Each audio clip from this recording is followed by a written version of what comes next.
Hey everybody, I am Uncle Rob. This is the Uncle Show. We've got another one of our great interviews again today. Uncle Rhino is still on the road, but he is with us. And we've got Richard Young today. He is from a country southern rock band called Kentucky Headhunters. What's up, Richard? Hey man, it's great to be with y'all, Rob and Rhino. You know, we just we just got home off of a little safari. We was down in Texas and Oklahoma, and getting ready to leave back out. We got an easy weekend. This weekend's just North Carolina, but then we going to San Antonio and to Miami, Oklahoma next weekend. So that'd be a haul. Y'all, We y'all, Chris, y'all go we by bus to everywhere? Oh yeah.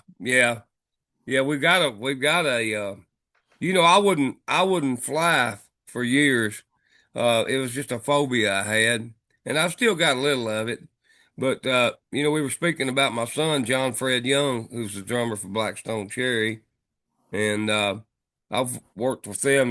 Got them started and produced their first two albums, and got them over in Europe, and they exploded. But John Fred, they got to going over there. Of course, they're huge over there, man. I mean, they play the headline Download Festival and all that crazy stuff, and 60 or 80,000 people there. And John Fred. They'd come home, he and Chris and the boys. They'd say, "Dad, you got to get over this airplane thing. Y'all got a whole nother life over there."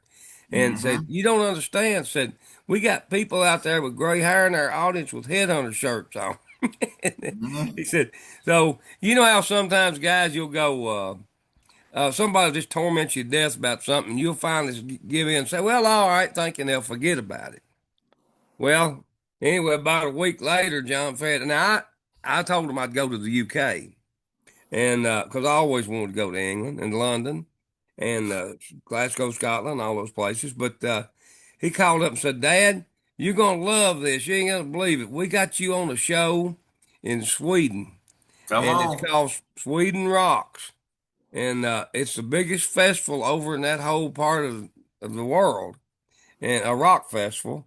And he said, y'all going to be one of the opening acts for Queen. And I'm Yeah. like, oh, come on, man. I, I said, wait a minute. I never said anything about going to Sweden or anything. But he wasn't joking. It was us and Hailstorm, and Vanilla Fudge was there with us. That's the best part. Boy, that was great, man.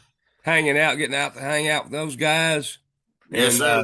but anyway, we played about 6 o'clock in the afternoon. There's already 30 or 40,000 people there. So we kind of, by going and doing that one date, we kind of hit all the Nordic countries and Benelux, the whole 9 yards. And we went over extremely well. So they've been trying to get us back over there. We'll see how it goes. But anyway, before I could get home, we landed in Denmark, and he said, called me and said, Dad, listen, we're headlining this big rock festival over in England outside London. We want y'all to be one of our opening acts. And I said, well, I ain't even got home yet, and they want me to get on a plane again. So, but I said, well, if we're going to do it, let's do it right. Let's go over and let's play the gig with Blackstone Cherry, and then let's do like 6 or 7. We actually did 7 more dates, famous old rock clubs that we were familiar with, and so we did that, and it was you know it was a little different for us. We're a little spoiled. We're used to having a big tour bus and all the fancier things, and when we got over there, we had to ride in one of those Mercedes Big Sprinter bang. vans and pull a Yeah. trailer. And it hmm was funny because when we opened for Blackstone Cherry, we got there and they had three tour buses and a trailer truck. So everything reversed. And hmm then what? It's a see their old dad and them crawling out of that thing. But anyway, that's you're always, if you have children, you always want them to do better than you do. Yes, sir. And so I'm very proud of what they've done. Um, they do well in America. It's just there's no radio market much for modern Southern rock bands these days. Well, it's all changing now. Yeah, And I'm gonna act like Miss Cleo and lay some future on it because the juice ain't worth the squeeze anymore. people are just so tired of the hyped up and orchestrated and artificial, and with the stuff that y'all are doing, especially the boys and y'all too, the stuff that is just people to people, the real stuff that y'all made at the house, and go out there and rock it out, and the people learning the words to it, the crowds are gravitating more towards the stuff that they feel like they have a hand in building, versus back in the old days, you had Anderson merchandisers, Clear Channel, and they told everybody what your choices were and what you were going to have to like. And now Right. that's gone, and which is really kind of cool. It's a readjustment and realignment, but it's really cool, and that's why Europe is so important. For me, if I had my way and my say, I would say get the headhunters over there, because you guys would they would go crazy. The more you do over there, it would be like setting fire to the cane field, I know. bringing the big daddies in. And I'm telling you, I've turned down just because first time I just come out of retirement, so I didn't have the merch together. And then the second time, it was funny. It was a British man, beautiful, incredible British promoter. And he calls me and he goes, "What do you know about Lithuania?" And I said, and I could, because you understand this, with our accent, we get away with a lot of stuff. So the man, and they don't think anybody in America knows anything about any place or anything because of our accent. And he said, "What do you know about Lithuania?" And I said, "Well, not a whole hell of a lot, but I love them batteries." And What? I love them batteries. Yeah, see, I thought that was funny, them batteries. And Yeah. Oh, yeah, I feel bad. that was it. That was it. I Man, just that's let it. great. Yeah, I just threw it out and let it sit there for a minute. And the old boy was like, "Okay, we have an American on the phone," kind of deal. And I was like, Yeah. I'm gonna milk this baby." Y'all, I love that y'all went over there, and I love that the boys are killing it over there. You guys, y'all's kids are a reflection of y'all. And I will tell you, when Abel Kane toured with Blackstone Cherry and when we opened, I don't remember who went on. I think we went on first on that one, but they were out in I think we played Clarksville up there by Fort Campbell, Kentucky, the big Uh-huh. river festival. And those young men are beautiful. They're just such good guys, on camera, off camera, and they are a testament to the kings that they came from. So Well, I appreciate it. They've been hanging around us since they was in the 6 or 7, 6 years old, really. Chris and John mhm, Fred, and of course, Ben. When I got him a record deal, Ben Wells, the other little guitar player, the blonde head one, he mhm. was 17. His daddy had to sign for him to sign a record deal. That's the way it works. Yep. Yeah. Now we actually, Rhino, we actually went. We went over that one year and just had such a great time that we went back to the UK twice more and played 8 straight shows both times.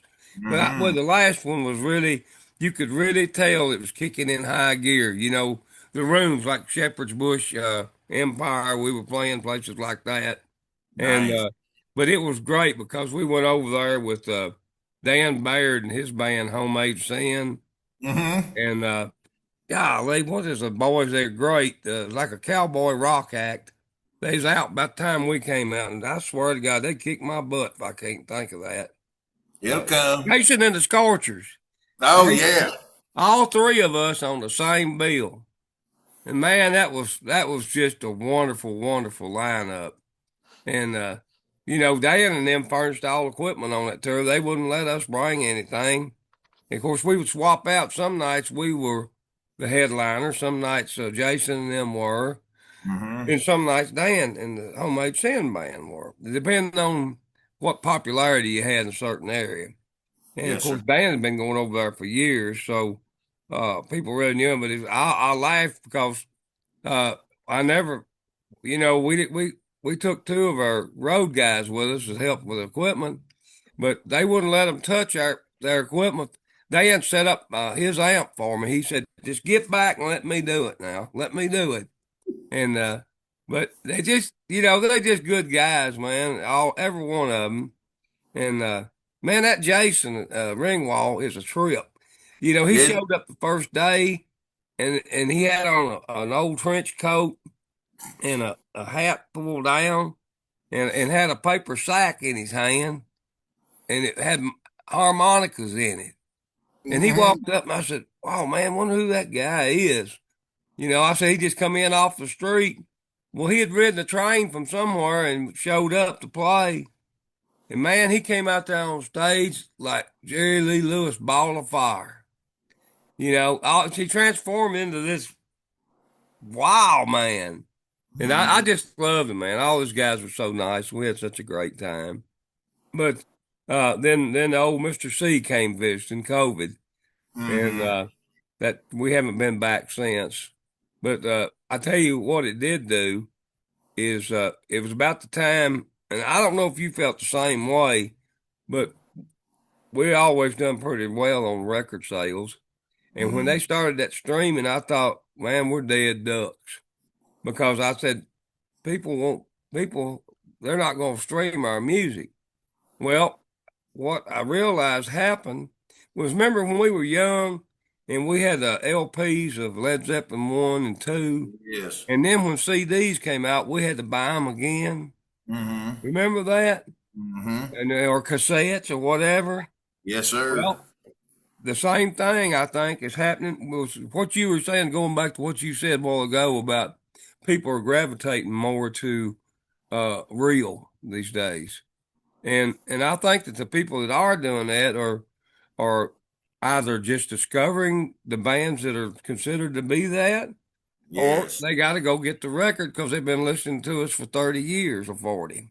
Yes, sir. And this is actually 55 years in December that Fred and Greg and I played together. Of course, we played with our cousin Anthony Kenny, who eventually came and played in the Headhunters. But we uh, we started out in 1968, and my grandmother, as I said earlier, had bought an extra 100 acres and added on to our farm.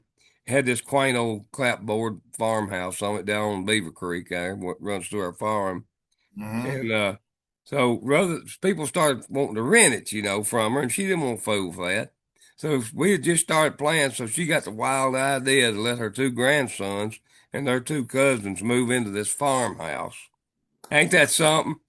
That's And grandma. hey, it's just it's rough shape right now, but we still use it, and we're getting ready to do some remodeling on it and fix it up, and we might even put heat in it this time. I ain't scared. Yeah, I put a log in there, something that'll burn. Hey, well, we had Daddy.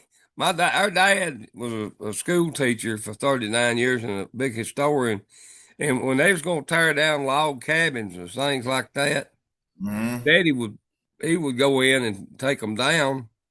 Uh, our Corinthian columns.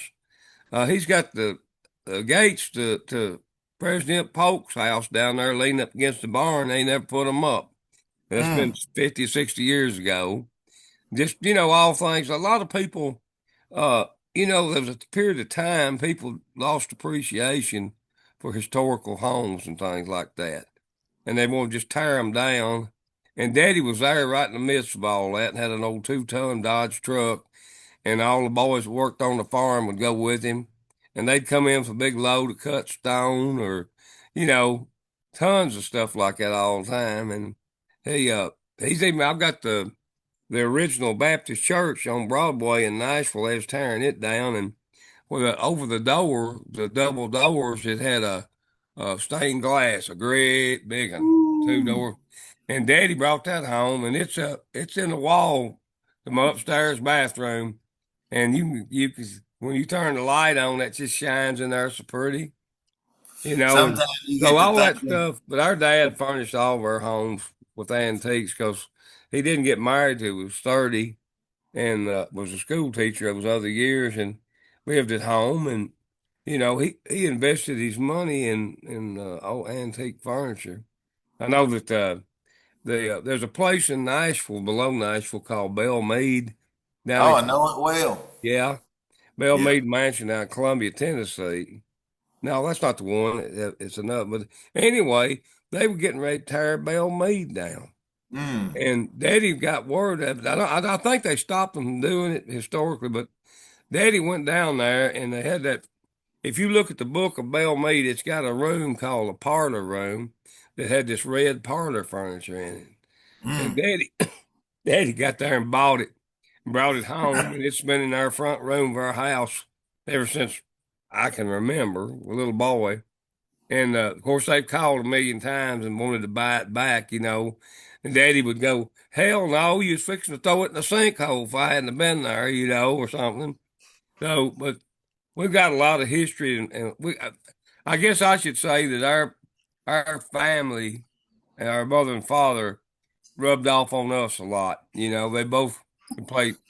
Daddy played the wildest piano you've ever seen. I don't know how to describe it. I never saw anybody play the way he played. It was a different style, and we grew up listening to, Moonlight Bay, and him and Mama would say the Silver, all those old songs, and we would hear that at home, and and and then Mama played good boogie woogie piano. She loved blues. And when we started recording with Johnny Johnson, Chuck Berry's pianist, we did 2 albums with Johnny, and which we are very proud of.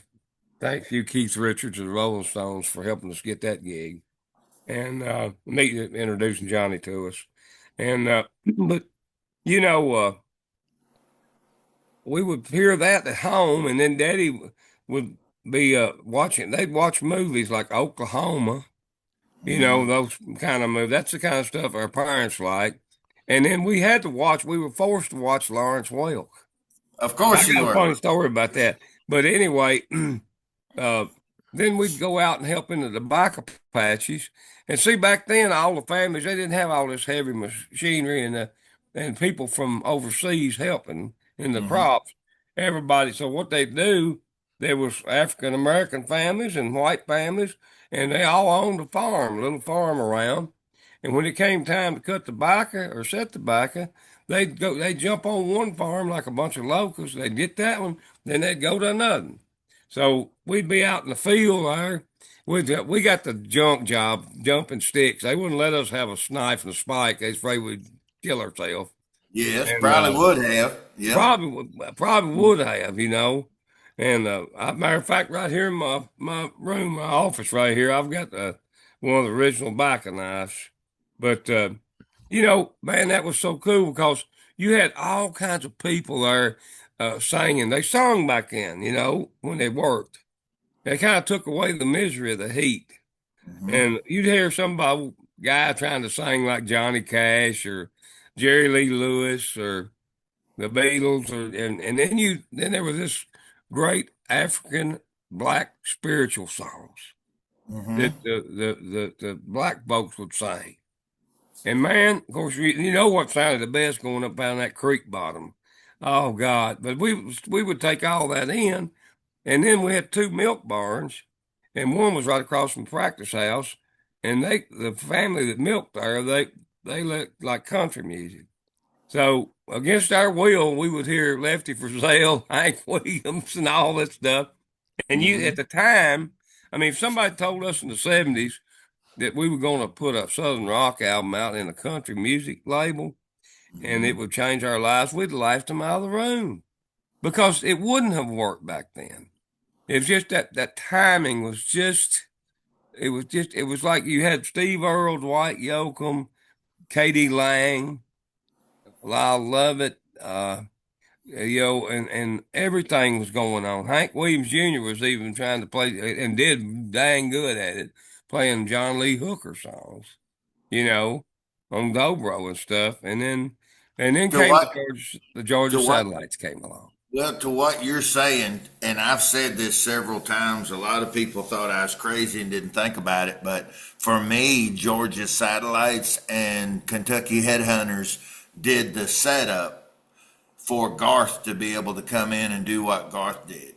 If y'all hadn't have come in and busted open the mindset, because for me, country music was saved by Randy Travis and Keith Whitley, and I would say probably Dwight Yoakam.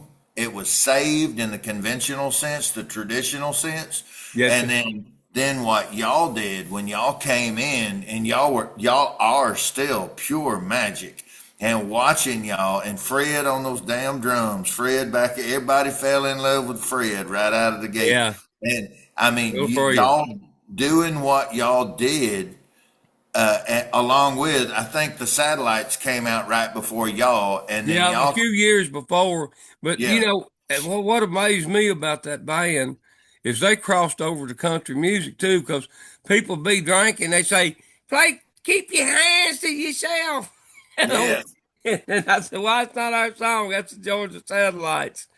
And We, I would have been so honored to play with y'all. I've always adored your music. I've loved every bit of the spirit that y'all had. I've got nothing but glowing reviews. Your originality, your honesty, everything about you guys. I will promise you that all over the great state of Texas, they fell in love with Kentucky through you guys. And well, I knowing, appreciate you saying that. That means a lot coming from you. And you know, speaking of Texas, we're getting ready to come down there again. We're going. You know where Stonewall is? I do. You gonna fool around and make me come find you? I'll come show up at a show. They'll know when I'm in the parking lot. It'll be a rumble, and All right. Well, hey, all I'm you, gonna come find y'all. I'm gonna give y'all my phone number, and Hmm. y'all call anytime, and we set up. Hey, Rob, you got my number. Yes, sir. I sure do. Yep. We'll share it with Rhino, and anytime Absolutely. y'all want to call and just chat, if I We don't did answer, then it means I'm trying to be chief cook and bottle washer, and I'll call you back. Just leave me a message. there before COVID messed it all up. They had a great show in Rome, Georgia that used to happen. That was called Whiskey Stock, and they asked me to come in. And you were talking about that was the one time I played with Marshall Tucker, Jimmy Van Zant, Atlanta Rhythm Section, and the Georgia Satellites. And Boy, that literally, was a good lineup right there. yeah, I was right in the middle, just mashing and bashing and breaking shit. Now we would stuff, and we had a blast doing it. And the band was, I mean, y'all were missing. If we'd have had y'all, it would have just been boom, you know? Hey, Yeah. have y'all ever heard of a band called the Georgia Thunderbolts? No. I was Oh, told to ask you about that. well, you check them out. About 10 years ago, we played down in Georgia at a fair, and that originally I thought of it. Rome was their home base, Mm. or is their home base, and but I hardly get a chance to listen to a lot of bands when we play. I'm usually working and on stuff for us, and trying to get paid or something. You know how it goes, and Yeah. I never had a problem with that. But anyway, they I had the window open on the bus back there in the back at the table, and these kids kicked in and playing, and I said, "Man, we better turn the steam up a little tonight. That's pretty good." And Mm-hmm. all of a sudden, this kid opened his mouth, and I like threw down what I was doing and run got me a drum case and sat out there and watched their whole show. And I'm joking with y'all. And I've been around Atlanta and Macon and all that stuff. And I Mm-hmm. really friends with Jimmy Hall and all that bunch and Marshall Tucker and the Outlaws, all of them. And I sat there and watched them, and I literally felt like I had discovered a time capsule from 1972. I mean, Mm. a lot of bands try to be a Southern rock band, but Yes. man, these guys here, they were greasy with bell bottoms on, and they had that old look like the Allman Brothers had when they come out. Mm-hmm. And I was just mesmerized by them. So when they came off stage, of course, they was tickled to death to be playing with us, and I said, well, "What are you boys going to do with this?" And said, "Oh, we're going to try to be lifers like y'all on Blackstone Cherry." And I thought, well, if somebody don't help them, it won't get going. So, That's right. uh, I said, "Well, I'll tell you what, y'all play you some gigs and get you a little money together, and I'll help you with it, and we'll do you record and a demo. And so they came up to the studio where we recorded with David Barrett, and we did a album, and we named it Southern Rock from Rome. And I took it to the Blackstone Cherries label, and they listened to it, and they flew down that weekend and saw them. I had them play in the basement down in Nashville at Mark's place, and the guy walked out, Ron Berman. He said, "Let's go," you know. Yes, sir. And so we got them a deal, and the same thing started happening for them. We started sending them over to Europe, and the last time they went over, they sold out dates in Spain, Germany, France, the Netherlands, Denmark. You know, not big rooms, maybe 800 to 1,000 seats, but that's pretty good starting out. And lo and behold, last year, 3 of them got married. And they came to me and said, Richard, we'd like to take, well, I've done 2 albums on them, but y'all check them out. They came to me and they said, man, we're having trouble balancing this being married and having babies and not having any money.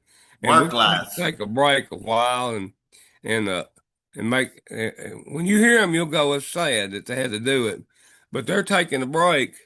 But right now, as we speak, the singer, TJ Lyle, I'm doing a solo album for him right now because he's not tied up with anybody, and he's itching to go. So while they're learning how to be daddies and whatever, doctors and lawyers and such, man, we're gonna go on and do an album. But y'all check them out there.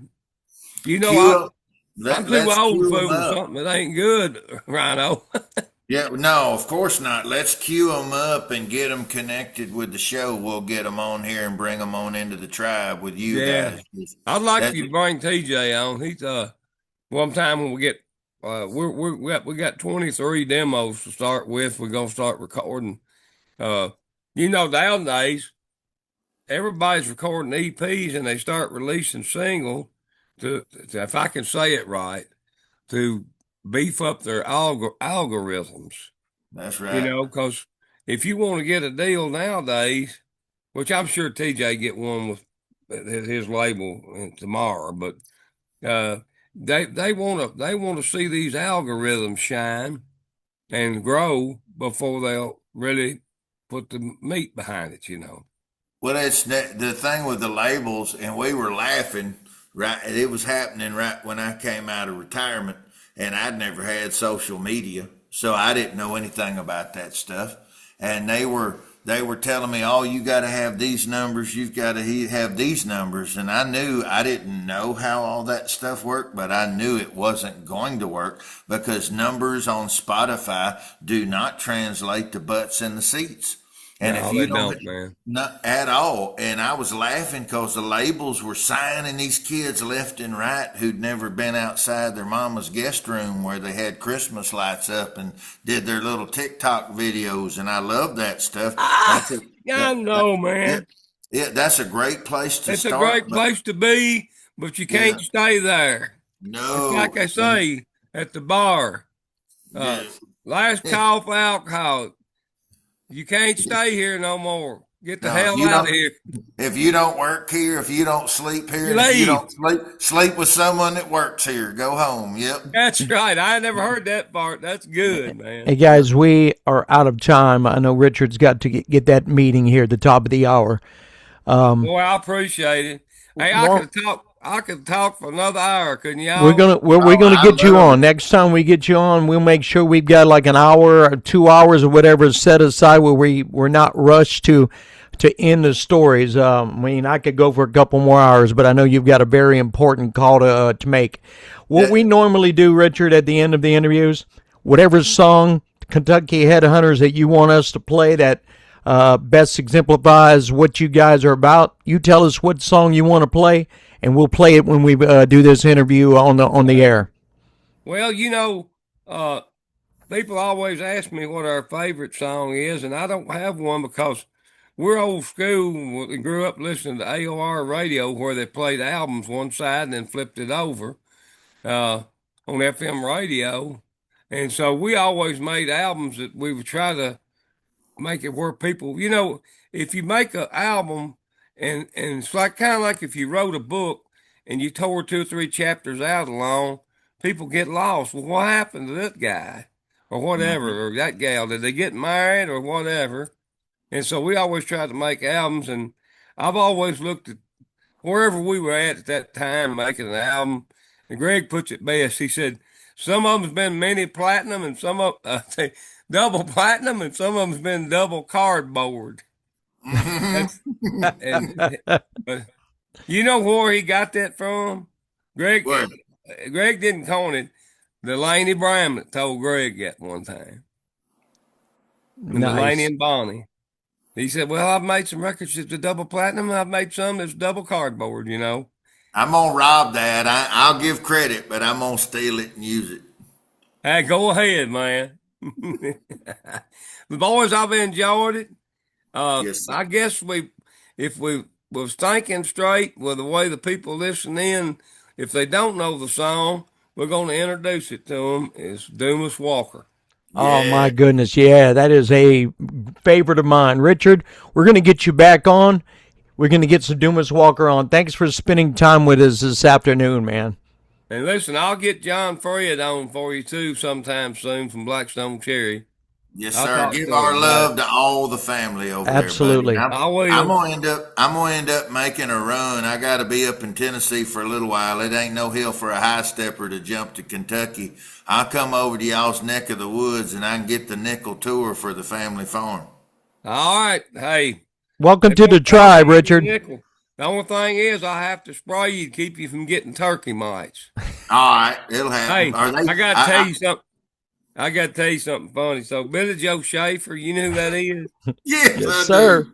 Okay, well Billy Joe's one of my favorite people was, and he's just a Texas redneck that knows how to write hit songs. And Yes, sir. anyway, he got in a brawl at a bar in Texas somewhere, and the old fella kept knocking his hat off. And he said, Mm-hmm. "Son, if you keep this up, I'm gonna shoot you." And or something happened. They got to wrestling, and Billy Joe, thank God he was drinking. He grazed his head, and so everybody went to bat for him down there. Willie, I guess, and all of them. And the judge said, "Now, Billy Joe, I'm gonna take this as self-defense, but I'm gonna tell you something. Here's your punishment. You can never go back in a bar in Texas." Well, he might as well just put him in prison and electrocute him. Yeah. We all know Billy Joe couldn't live like that. That'd Mm-hmm. be like taking an animal, not feeding it and giving it water or something. So he tell you what he done. He the next week he was in a bar Indian wrestling somebody and they pulled his rotor cuff. Mm. Yeah, and he knew he couldn't do anything about it. So I waited to tell this after we got off our air. But anyway, We're still on. oh We have Lord. not closed Well, the interview yet. God bless old Betty. But his one of his best friends was the sheriff here in Barron County, next county over, and we have a real good, replacing barns and whatever. Mm-hmm. And so they brought Billy Joe up here because they couldn't do it down there in Texas. Somebody'd find out about it, and they Uh-huh. brought him up here. And he said, "Well, Billy Joe, what do you want to do while you're up here?" "Well, I want to go out and see Richard and them boys at the practice house. I want to go out there and jam and hang out. And I Uh-huh. want to see the Blackstone Cherry and jam with them." Well, they were on the road. But Yeah. anyway, when Billy Joe first got there, the sheriff got there and he opened the back of the SUV and got a cooler out with a case of beer. That's Yeah. small town, baby. That's Anyway, what. hey. So Billy Joe, Fred had just got ate up with turkey mites. If you don't know what they are, they're deer tick larvae, and they will ruin your life. Worse than a chigger times 100. Well, Mm. anyway, there was a big full moon that night, and the road that goes to around our farms like a horseshoe. It's blacktop, but it wasn't until the headhunters hit, and then everybody got embarrassed and thought they better blacktop it. So Yes. Billy Joe said, "I got to pee, boys." and he steps across the road, and there's no traffic on it, just our family farm. And that moonshine, that big lanky with that hat on, and he's over our pen. I said, Billy Joe, don't get too far off in them weeds. We've been having trouble with turkey mites. And he says, God damn, it's always something. It is. No, excuse my language, but it's not funny if I don't tell it the way he said it. But Well, Billy Joe, there's an allowable for Billy Joe Shaver quote. So I've got some that he said of me when we were last time I saw him, we were in Guitar Center there in Nashville, right down off of down in Berry Hill. You know, at that. I know right where it is. That's where TJ and I are recording. And I was monkeying around on the guitar. I was trying to work out this little rhythm riff, and he was standing over there, and I didn't even see him over there. And I turned and went, "Hey!" I said, "What are you doing, Billy Joe?" And he looked over at me, and he didn't even greet me back. He just said how did he say? That was sort of terrible. I think that's what he said. Boys, I gotta go. I'm gonna be late. Love you. Take care, brother. Thank you for your time. Welcome to the tribe. Dumas Walker for you right here on the Uncle Show.